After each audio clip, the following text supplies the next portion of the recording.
enseignement supérieur universitaire, sous-conférence des chefs d'établissement de Butembo et Lubero. Mémorandum de la sous-conférence des chefs d'établissement de l'enseignement supérieur universitaire de Butembo et Lubero, du 29 juillet 2024.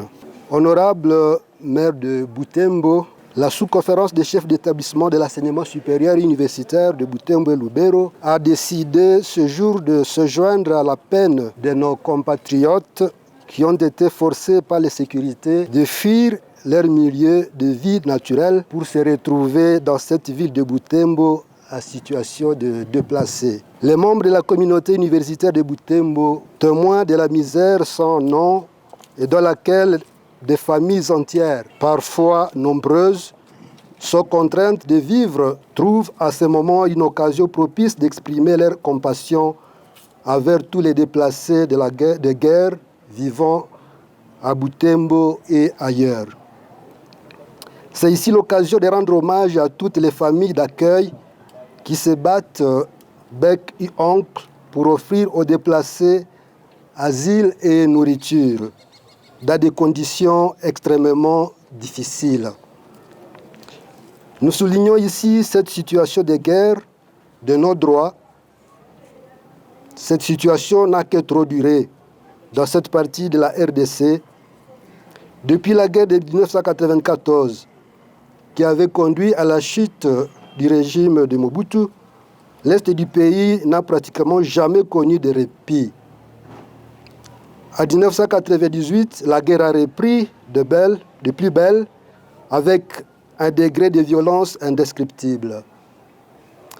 Nous l'avons vécu dans notre chair et nous apportons toujours les stigmates. L'accord global inclusif qui est réputé pour avoir mis fin en 2003 à la Grande Guerre de la République n'a donc à notre région de l'Est qu'une paix de façade, puisque les rébellions récurrentes que la Grande Guerre a essaimées dans ces milieux n'ont jamais cessé d'endeuiller la population et de troubler sa paix, jusqu'au moment où les appétits belliqueux des ennemis de la paix ont ressurgi en 2009 sous la forme de CNDP, Congrès national pour la défense du peuple, puis en 2011 sous forme de mouvement du M23, le M23 ou mouvement du 23 mars, puis en 2021 sous la forme de M23 bis, dirions-nous. Pendant ce temps, depuis 2014 jusqu'à aujourd'hui, le territoire de Beni, ailleurs, les terroristes du mouvement ADF Nalu se sont rendus tristement célèbres en massacrant la paisible population, voire l'errance de certaines familles et des milliers de personnes qui ont trouvé refuge dans la ville de Butembo que vous administrez. Dans tous ces contextes, l'enseignement supérieur universitaire a subi les coups et continue de payer les lourds tributs de la guerre. Les familles dont sont issus nos étudiants sont essentiellement agricultrices. Et du moment qu'elles sont chassées de leurs champs, leur unique source de revenus, elles se retrouvent dans l'incapacité de payer la scolarisation de leurs enfants. Conséquence malheureuse, nous assistons d'année en année à une déperdition des effectifs des étudiants dans nos établissements, ainsi qu'à un taux élevé de solvabilité de ceux qui persistent à poursuivre leurs études. Les établissements membres de la sous-conférence des chefs d'établissement qui sont établis en milieux ruraux comme Kanyabayonga, Kaina, Kirumba, Kitsombiro, Kasuo, Lubero, Lukanga sont pour la plupart menacés de fermer leurs portes puisque leur fonctionnement est rendu quasiment impossible par la persistance de l'insécurité. En abandonnant leur site de fonctionnement, ils livrent la jeunesse qu'ils étaient censés éduquer à l'errance, au chômage, à l'oisiveté. Et pire encore, cette jeunesse reste la cible des appétits voraces de forces négatives. L'activité commerciale de la ville de Butembo, quant à elle, ne s'en est pas moins sortie avec un coup dur. Piégée sur toutes ses voies d'entrée et de sortie de marchandises, elle est vouée à faire faillite. sans conséquence sur la vie des établissements de l'enseignement supérieur et universitaire. Sans énumérer les effets de ces guerres à répétition sur les psychismes de la jeunesse qui vit la peur au ventre, qui assiste à l'immolation inhumaine des personnes, qui assiste chaque jour, qui passe au théâtre des violences de tout acabit. Dans quel état d'esprit peut-elle encore s'adonner aux activités d'apprentissage? Nous dénonçons cette agression du Rwanda par le M23 interposé et la souffrance injuste qu'elle impose à un peuple innocent. Si ailleurs, dans la République, on réclame le droit à la vie décente, nous en sommes encore au stade de réclamer le droit à la vie tout court. Condamnons avec toute fermeté la guerre, elle nous a assez déshumanisés. Nos recommandations au gouvernement de la République démocratique du Congo. D'user du pouvoir régalien qui lui est reconnu par la Constitution pour bouter dehors les agresseurs du pays. Nous, les peuples de l'Est du pays, en avons tant souffert. Nous voulons enfin respirer l'air de la paix. La guerre n'a que trop duré dans cette partie du pays. 2. D'appliquer des mesures de solidarité avec la population de l'Est du pays. Il n'est pas compréhensible que la nation congolaise regarde comme normale la situation de l'Est du pays, au point de soumettre ces populations aux mêmes devoirs comme partout sur l'étendue de la République. Impôts et taxes pour les activités économiques, quotité pour l'enseignement supérieur, comme si nous vivions dans le même climat. Des mesures d'allègement fiscal sont un geste de solidarité extrêmement significatif que nous sollicitons. De prendre comme priorité des priorités de sécurité des populations et de leurs biens pour permettre aux déplacés internes de regagner leur village et leurs champs pour y vivre paisiblement. De renforcer les capacités opérationnelles de notre armée pour récupérer les territoires déjà occupés par les rebelles et de garantir l'intégrité du territoire national. Puis, d'améliorer les conditions de vie des militaires et de renforcer le budget alloué aux opérations militaires, tout en luttant contre toutes sortes d'impunité au lieu de trop compter sur l'intervention des armées extérieures, souvent complices de nos ennemis. De nettoyer l'armée de tous les traîtres infiltrés en les mettant hors d'état de nuire par tous les moyens possibles.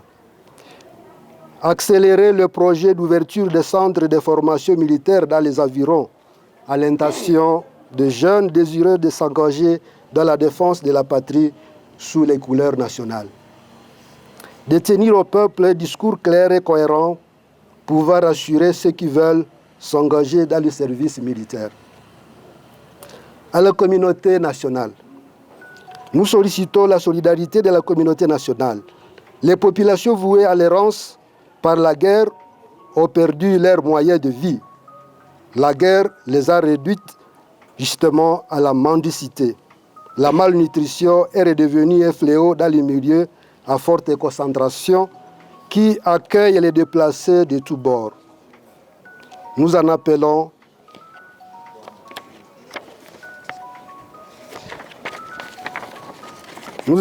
à la solidarité. Venez en aide à vos compatriotes qui gémissent dans les camps de déplacés ainsi que dans les familles d'accueil.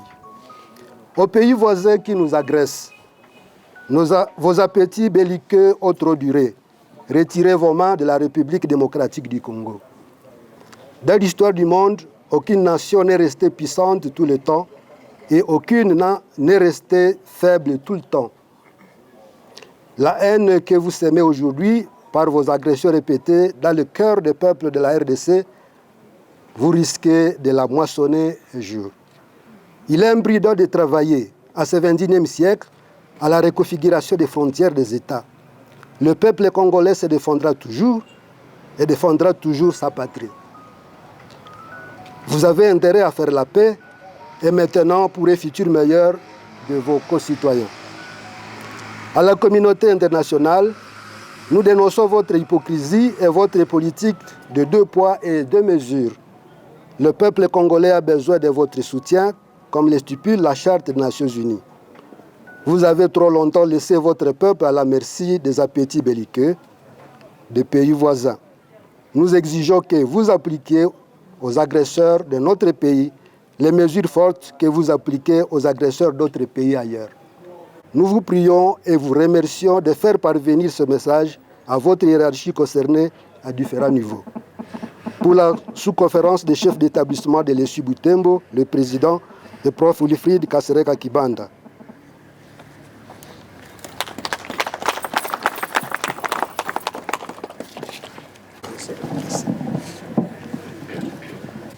Nous passons que même ceux-là qui pensaient que nous ne sommes pas des réactionnaires, nous ne sommes pas des révolutionnaires, ils comprendront par ces mots que même les grands intellectuels du Nord Kivu, et particulièrement ceux qui sont à Butembo, ont levé leur voix pour dire assez les menaces, assez les massacres dans l'Est de notre pays.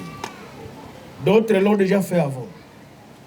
Mais je crois que vous, intellectuels, vous n'agissez jamais avant que vous n'ayez vérifié, avant que vous ne vous soyez mis ensemble pour trouver quelque chose de bon. Et Dieu merci, ce mémo tel qu'il a été lu, il est bon. Il a presque tout repris. Et comme garant de la sécurité des personnes dans la ville de Butembo et les environs, comme représentant du chef de l'État, parce que le maire est le représentant du chef de l'État, nous allons tout faire avec le modernisme pour faire vite parvenir ces mémos. Soyez rassurés qu'aujourd'hui même, ce texte va parvenir à ceux-là à qui vous auriez voulu vous adresser. Donc ici, c'est un passage. Nous sommes le courroie de transmission.